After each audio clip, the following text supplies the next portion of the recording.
Bem-vindos ao módulo 3. Estamos começando aqui o figurino no cinema, tá? Quando a gente olha para o figurino no cinema, a gente tem que lembrar de alguns figurinistas que foram muito importantes. Dorothy Jenkins foi o primeiro Oscar de melhor figurino, em 1948, pelo filme Joana d'Arc. Como vocês podem ver, tem a Joana d'Arc ali do lado. Foi um figurino de época muito interessante. Teve um rigor histórico apuradíssimo, então muito merecido. 1948, primeiro Oscar de figurino. Edith Head, que está aqui embaixo tomando um café com os amigos, Edith Head e Adrian estão na mesma foto. Foram figurinistas muito importantes. Edith Head foi a figurinista que mais ganhou Oscars no mundo. Ela ganhou 8 Oscars de figurino. Chegou lá no 5º Oscar, ela já estava acostumada, né? Irene Sharafi era conhecida pelos figurinos exuberantes, como o filme que ela fez, que ela assinou o figurino de Cleópatra, de Elizabeth Taylor. Então, era um filme super exuberante, super maravilhoso, tá? Howard Greer também foi um figurinista super importante de Hollywood, um dos primeiros, tá?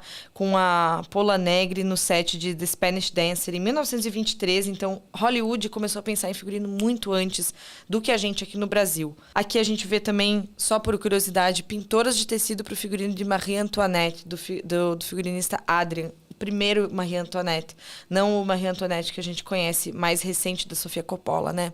Então, olha, existe um departamento de pintoras de tecido. Então, olha como o figurino é importante, né? Como a gente precisa dar valor ao figurino para ele ajudar a contar uma história. Bom, então Edith Head ganhou 8 Oscars, Irene Sharafi, né, com Cleópatra, ela ganhou 5.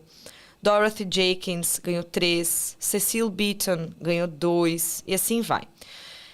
Todos essas representações aqui, Jenny Beavan ganhou da Cruella, também incrível, um figurino super disruptivo, muito detalhado, muito bem construído, né? Edith Head ganhou por Sabrina, Piero Gherardi ganhou por 8,5, aí saindo de Hollywood, indo para a Europa, né? Piero Gherardi foi um figurinista muito importante na Europa, tá?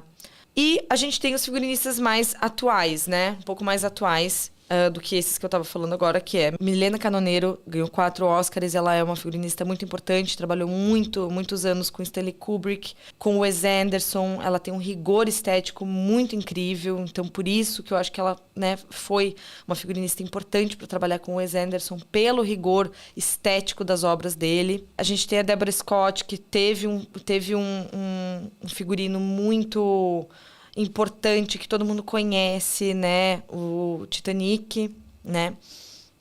Sandy Powell foi uma figurinista também muito importante, que ganhou o Oscar com O Aviador, né?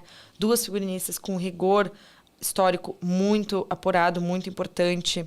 Eiko Ishioka ganhou o Oscar de melhor figurino pelo filme Conde Drácula, o Drácula de Bram Stoker, de 1994, se eu não me engano.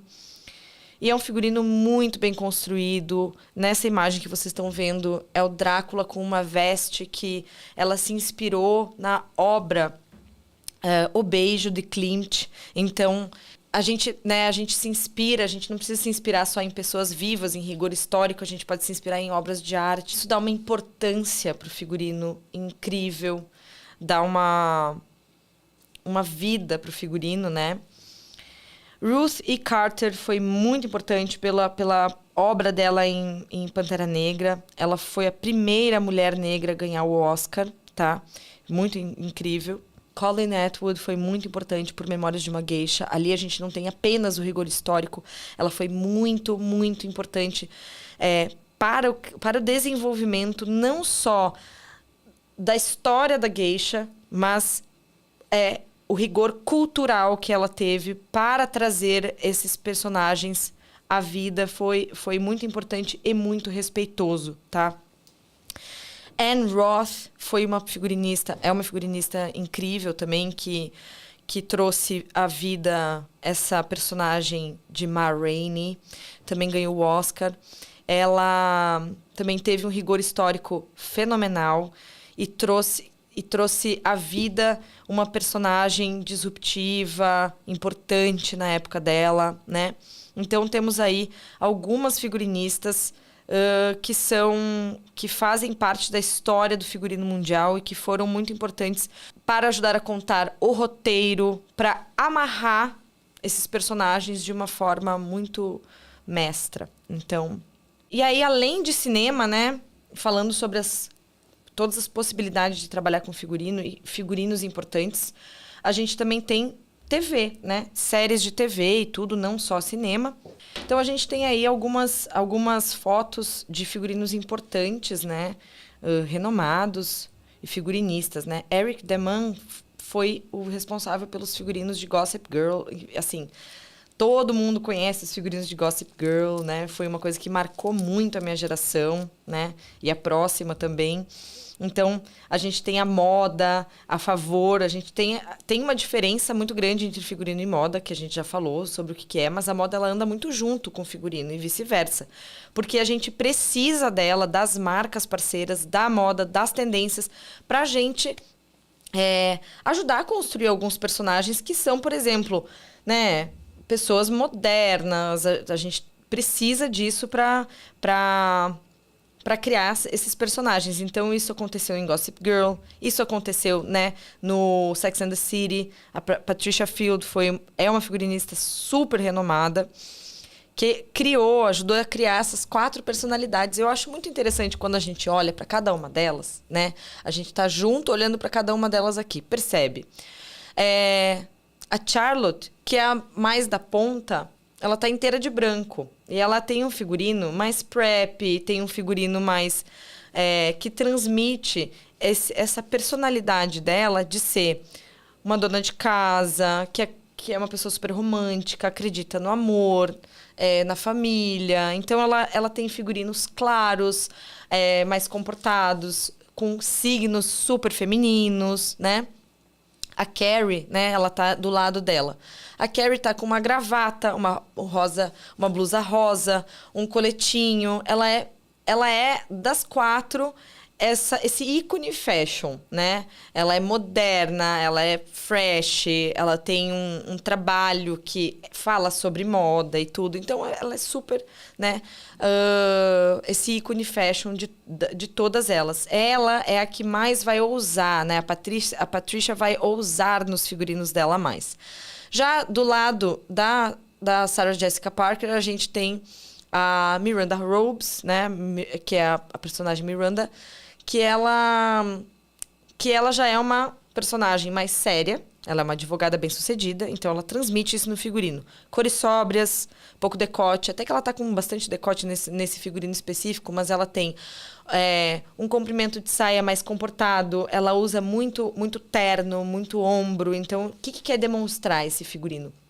São signos mais masculinos dentro de um figurino feminino. Então, ela vai demonstrar mais poder, né?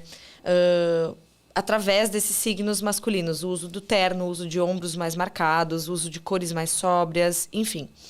Do lado dela, a gente tem a Samantha. A Samantha é uma mulher exuberante, que exala sensualidade. Então, ela vai usar muitos acessórios dourados, vermelho, decote, né? Então, a gente tem vários signos para montar um figurino. Cor, forma da roupa, né? A modelagem da roupa, comprimento, decote, mangas, acessórios, junto com a caracterização, cabelo, make, né? Isso tudo vai contar a história do personagem e falar pro público de uma maneira não verbal o que essa persona quer passar pro mundo, né? Isso vai ajudar a contar o roteiro, isso vai amarrar o roteiro, vai contar a história do personagem e vai ajudar a contar a história de poder entre essas personagens, o que é muito interessante, né? Aí a gente tem, por exemplo, ali Friends, né? Deborah Maguire, que fez esse figurino de Friends, que é um figurino que identifica essas pessoas no seu dia a dia, né? E tem também, cada uma tem os signos de poder, não só os signos de poder, cada uma tem signos que ajudam a contar o que elas são no mundo, né? Uma pessoa que usa mais jeans é uma pessoa um pouco mais casual, um pouco mais desinibida, mais tranquila. Uma pessoa que usa mais preto, ela quer dizer que ela é uma pessoa empoderada. Eu vim de preto hoje com acessórios dourados para dizer para vocês. Eu sou autoridade no assunto. Então, preto vai passar autoridade, né? Enfim, aí a gente tem Jane Bryant, que fez o figurino dessa série maravilhosa, com rigor histórico perfeito, né? A série Mad Men, né? Que é uma série que se passa nos anos 50, 60, 70. Ao longo das temporadas isso vai andando, né? Junto com os personagens. Mas cada personagem tem um tipo de roupa, mesmo que esteja dentro dos anos 50, você vê essa personagem que está aparecendo ali, ela é uma dona de casa, mas ela é inconformada, ela está entediada, ela vai mostrando isso ao longo da série, ao longo das roupas dela vão mudando, vão se atualizando, né? Tem uma personagem que ela é uma mulher que trabalha, ela é uma mulher independente, então ela vai usar roupas com tecidos de alfaiataria masculina, vai usar xadrez, vai usar cores mais sóbrias, ela não vai usar tanto candy color, tantas roupas claras, tantas roupas rosas, tantas roupas com renda. Então, cada elemento que a gente coloca num figurino, ele quer dizer alguma coisa para o público. E aí a gente tem, por exemplo, também ali a figurinista, acho que chama Heriana San Juan, né? Ela fez o figurino dessa série The Get Down, que conta a história do começo do rap, do hip hop, na Nova York dos anos 70, mais ou menos. E aí também ela teve um senso muito sutil, né? Entre os personagens, a gente vê uma mudança entre um personagem e outro. Um é um pouco mais ousado do que o outro é um pouco mais moleque, e assim vai.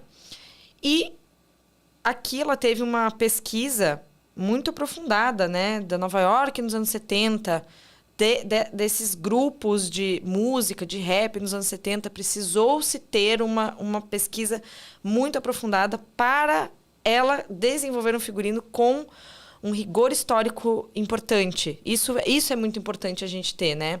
Tem obras que a gente tem um pouco mais de liberdade poética para ousar, para fugir do rigor histórico. Claro, por exemplo, quando a gente tem um personagem que é muito ousado, a gente pode usar de uma estética, por exemplo, eu estou retratando anos 70. A gente usa algumas peças mais 80, um pouquinho mais para frente, para mostrar para o público. Esse é um personagem que é à frente do seu tempo. Então, é muito sutil. Isso a gente não precisa falar. Isso, basicamente, é algo que acontece, né? O público entende, porque o público também tem o inconsciente coletivo. A gente olha e a gente entende o que isso quer dizer. Não só as cores e a modelagem, mas também a composição das peças como um todo num look. E aí, para terminar esse módulo, vou falar da série The Handmaid's Tales, né? O Conto da Aia, que é muito disruptivo, é um figurino super importante, da Anne Crabtree. Ela é a figurinista dessa série, né? E aí a gente tem, basicamente, figurinos que a gente identifica figurinos iguais, né? Separados. O mundo foi totalmente mudado, os Estados Unidos foram completamente mudados, virou outro nome, e a sociedade ela é dividida em classes e as mulheres são divididas em funções, digamos assim, né?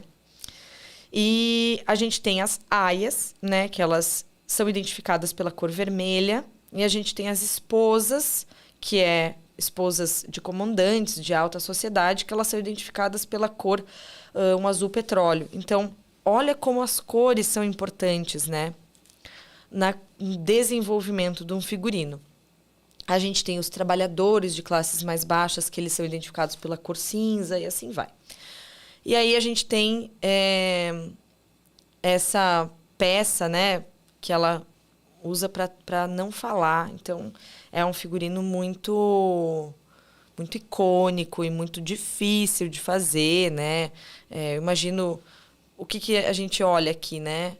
É um figurino que ela tem essa touquinha impecável, branca, para justamente identificar uma pureza, né, na aia. Elas usam a cor vermelha para serem facilmente identificadas caso elas fujam, e totalmente cobertas de braço e pernas, né, por conta de conservadorismo moral, né, mas ao mesmo tempo para justamente identificar a violência, que é calar uma mulher, ela escolheu uma mordaça de couro muito desgastada. Então, o figurino, ele precisa mostrar para o público que não é ok calar uma mulher. Então, ela coloca essa mordaça feia, que destoa muito do rosto dela, da caracterização dessa touca imaculada que ela usa.